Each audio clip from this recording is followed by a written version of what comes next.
વહાલા હરિભક્તો, આજના સ્વામીશ્રીના દર્શન. અમારી આ જીગર સ્ટુડિયો ચેનલને લાઈક, શેર અને સબસ્ક્રાઈબ કરવાનું ભૂલતા નહીં. જય સ્વામિનારાયણ. માય મંદિર માય હોમ કહેતા આ મંદિર મારું ઘર છે.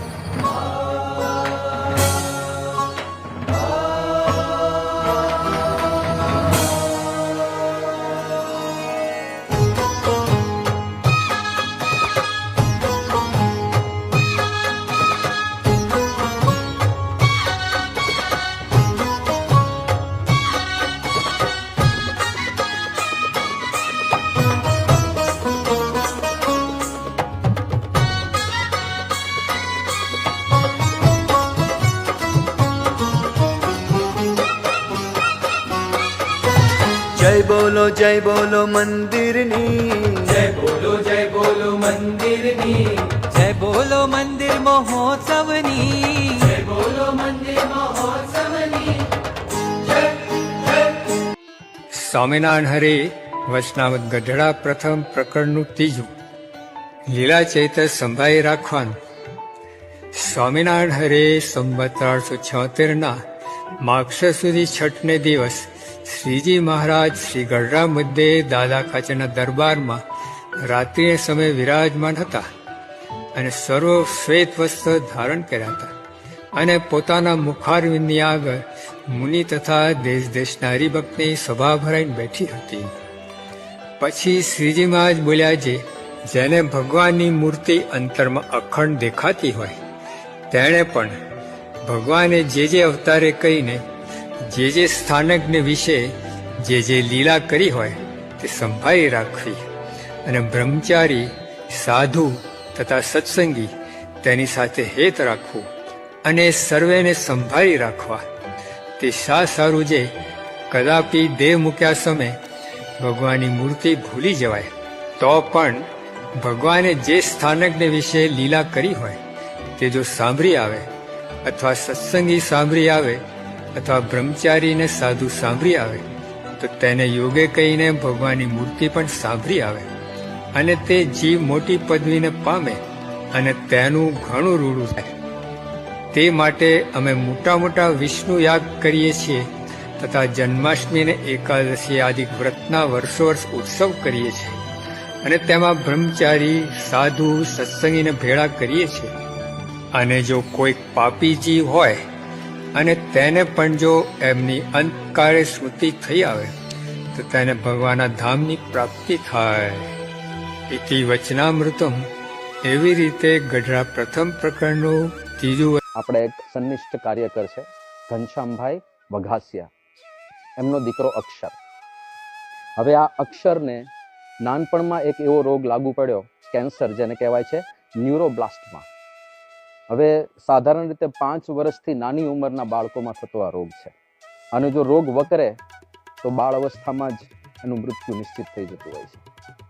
3.5 વર્ષનો આ અક્ષર હતો ત્યારે એના શરીરમાં આ ન્યુરોબ્લાસ્ટમાં એ ડિટેક્ટ થયું અને આ એવું કેન્સર હતું કે એને લીધે બીજા મલ્ટિપલ કોમ્પ્લિકેશન્સ શરીરમાં આવે અને ઘણી બધી સર્જરીમાંથી પસાર થવું પડે, એક્સ્ટ્રીમ કીમોથેરાપીમાંથી પસાર થવું પડે અને એ બધું એટલું બધું પેઇનફુલ હોય. એક નાનો બાળક કેવી રીતે હેન્ડલ કરી શકે? પણ આ અક્ષર ખરેખર જેવા નામ એવા ગુણ, આટલી પણ ભયની રેખા ક્યારેય કોઈએ એના ચહેરા પર જોઈ નહીં. 3.5 વર્ષનો બાળક પણ જે વાતો કરે અને જે સમજણની વાતો કરે, લોકો ચોંકી જતા. અરે ડોક્ટરો ચોંકી જતા. સંપૂર્ણપણે પીડામય અવસ્થા હોય છતાં એના ચહેરા ઉપરથી ક્યારે હાસ્ય વિલાયું નહીં. કેટલી બધી મલ્ટિપલ સર્જરીઝમાંથી પસાર થવાનું થયું. અમુક સર્જરીમાં સફળતા મળે, અમુકમાં નિષ્ફળતા મળે, પણ ક્યારેય મોડી વાત નહીં, ક્યારેય નેગેટિવ વાત નહીં, ક્યારેય નિરાશાનો એક શબ્દ એના મોઢામાંથી નીકળ્યો નહીં. 3.5 વર્ષના બાળકમાં આવી સમજણ કેવી રીતે સંભવે એ આપણને આશ્ચર્ય થાય. એક વખત તો એક સર્જરી પૂરી થઈ અને પછી એને ડિસ્ચાર્જ થવાનું હતું, ઘરે જવાનું હતું. તો ડિસ્ચાર્જ જ્યારે થવાનું હતું ને પથારીમાંથી ઊભા થવાનું હતું, એણે કીધું ચલો આપણે છેલ્લે ધૂન કરી લઈએ. સ્વામિનારાયણ બધા પેશન્ટને સારું થઈ જાય અને વહેલી લજા થઈ જાય. બાટલા કે કોઈ ઇન્જેક્શન નવું મારવું જોઈએ. સ્વામિનારાયણ સ્વામિનારાયણ સ્વામિનારાયણ. હવે નાના બાળકને આવી ધૂન કરવાનો વિચાર આવે. હોસ્પિટલમાં હોય, પીડાતો હોય, છતાંય એક પણ દિવસ એવો નહોતો કે એણે પૂજા ના કરી હોય. એક પણ એકાદશી એવી નહોતી કે જેમાં એણે એકાદશી તોડી હોય. એકાદશી પોતે તો કરે, પણ ડોક્ટર અને નર્સ જે એમની ટ્રીટમેન્ટ કરવા આવે એને પણ પૂછે કે તમે આજે એકાદશી કરી છે, તમારે પણ એકાદશી કરવી જોઈએ. આ મહંત સ્વામી મહારાજની આજ્ઞા છે. અને ડોક્ટર એની ટ્રીટમેન્ટ કરતા હોય ત્યારે એવું પણ બોલે કે તમારામાં રહીને મહંત સ્વામી મહારાજ બધું કરે છે, એટલે મને કોઈ ચિંતા જ નથી. હવે 3.5-4 વર્ષના બાળકના મુખમાં આવા શબ્દો આપણને કલ્પના જેવું લાગે, પણ મહંત સ્વામી મહારાજ ઘણી વખત કહે છે કે આ બધા બાળકો તમને દેખાય છે, આ બધા 90+ છે. એટલે કે 90 વર્ષના વૃદ્ધમાં જેવી સમજણ હોય એવી સમજણવાળા આ બધા બાળકો છે. તો અક્ષરની અંદર આ પ્રકારની સમજણ. બાળકોની હોસ્પિટલ હોય એટલે સાધારણ રીતે બાળકો રડતા હોય. અક્ષર ક્યારેય રડ્યો નથી.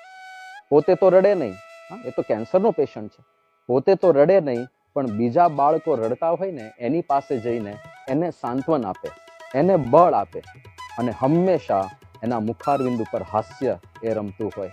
એક ઠાકોરજીની નાની મૂર્તિ રાખતો, તો જ્યારે જ્યારે કંઈક ટેસ્ટિંગ કરવાનું હોય કે પછી CT સ્કેન કરવાનું હોય, એવું કંઈ કરવાનું હોય તો મૂર્તિ લઈને જાય અને મૂર્તિ પહેલાં સ્થાપિત કરે અને પછી પોતે ત્યાં ટેસ્ટ માટે સૂવે. તો આ પ્રકારની જે ગુણાતીત સત્પુરુષોમાં જે આપણને ગુણો દેખાય ને, એવા સદ્ગુણો એક નાના બાળકે પોતાના જીવનમાં આત્મસાત કર્યા. અને પછી તો સાવ છેલ્લી અવસ્થા હતી. ડૉક્ટરોએ કહી દીધું હતું કે હવે વધારે સમય નથી. 3-4 દિવસ પહેલાં એના ધામમાં જવાના, ત્યારે એણે સંકલ્પ કર્યો કે આપણે છેલ્લે ગરડા મંદિરે મારે દર્શન કરવા છે. ટેકરા ઉપર જે આપણું અક્ષર પુરુષોત્તમ મંદિર છે ત્યાં આગળ એ દર્શન કરવા ગયો, અને દર્શન કર્યા જેવા પૂરા થયા દર્શન, અને તરત જ કોમામાં સરી પડ્યો. એટલે તાત્કાલિક પાછા હોસ્પિટલ લાવ્યા અને 3-4 દિવસ ત્યાં આગળ હોસ્પિટલમાં રહ્યો. અને છેલ્લે જય સ્વામિનારાયણ હાથ જોડીને બધાને કર્યા, હસતા, અને પછી એ સૂતો પછી એણે શ્વાસ છોડી દીધા. પણ આવી રીતે કોઈ શરીર છોડે એ પ્રકારની સામર્થ્ય નાના બાળકોમાં દેખાય. આ આપણા સત્સંગનું જે પરિણામ છે એ આપણી નજર સામે છે. આપ પણ આ પાસપોર્ટ ઉપર સહી કરીને અમારા બધા કાર્યકરોના વિઝા ફાઇનલ કરી દો અને અક્ષરધામનું પાક્કું કરી દો સ્વામી.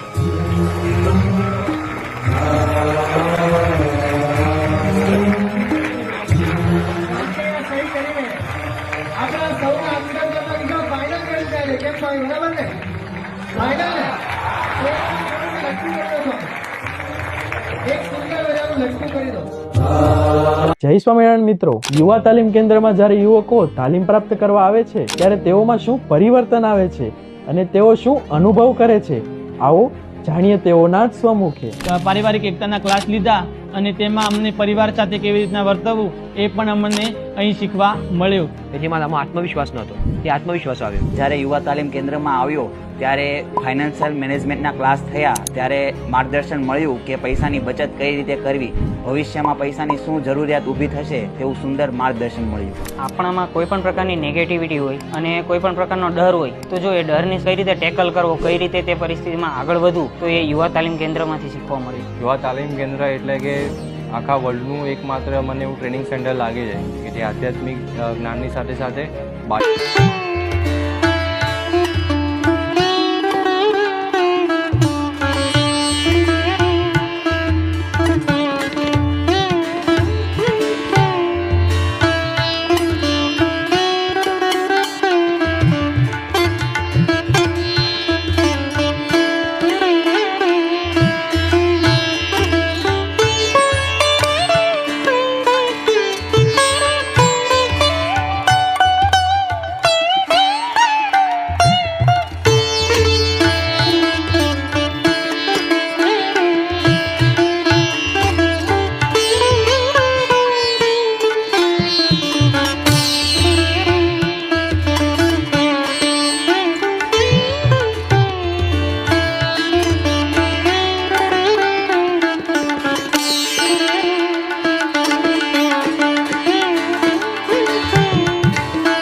સમજવા જેવી વાત છે ફેમિલી વેલ્યુઝ માટે when it comes to time.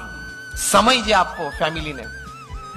Warren બફેટના પત્નીએ કીધું કે અમારા 50 વર્ષના લગ્ન જીવનમાં એક પણ દિવસ એવો બાકી નથી unless and until Warren Buffett પરદેશ ટ્રાવેલ કરતા હોય કે જ્યારે હું, મારા પતિ વોરેન બફેટ, અમારા ચિલ્ડ્રન, પછી અમારા ગ્રેન્ડ ચિલ્ડ્રન અને આજે અમારા ગ્રેટ ગ્રેન્ડ ચિલ્ડ્રન રાત્રે 8 વાગે ભોજન માટે ડાઇનિંગ ટેબલ ઉપર સાથે ન બેઠા હોઈએ.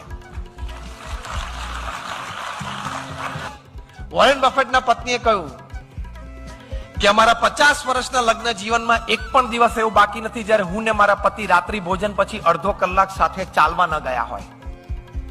ભલે તમે કરોડોનો ટર્નઓવર કરતા હો, પણ મહિનામાં 20 દિવસ તમારા પરિવાર સાથે રાત્રે 8 વાગ્યા સુધીમાં ન આવી શકતા હો તો તમે કામ અને સમયના બહુ પુઅર મેનેજર છો. તમારે એમાં ઇમ્પ્રુવમેન્ટ કરવાનું છે. ગાંધીનગર અક્ષરધામ 23 એકર ઉપર છે, એ ટેક્સ્ટ બુક છે. દિલ્હી અક્ષરધામ 110 એકર ઉપર છે, એ એન્સાઇક્લોપીડિયા છે. અને અમેરિકા રોબિન્સવિલ અક્ષરધામ છે 285 એકર ઉપર છે, લાઇબ્રેરી છે. આખા અમેરિકા અને ભારતીય સંસ્કૃતિનું દર્શન થશે. અને એ પથ્થરનું બાંધકામ છે.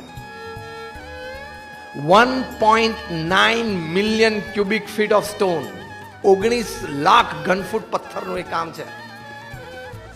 1000 વર્ષ સુધી અમેરિકાની ધરતી ઉપર એમને ઊભું રહેશે. જેમ ભારતમાં 800-1000 વર્ષ જૂના આપણે મંદિરો જોઈએ છે, 1000 વર્ષ સુધી ઊભું રહેશે.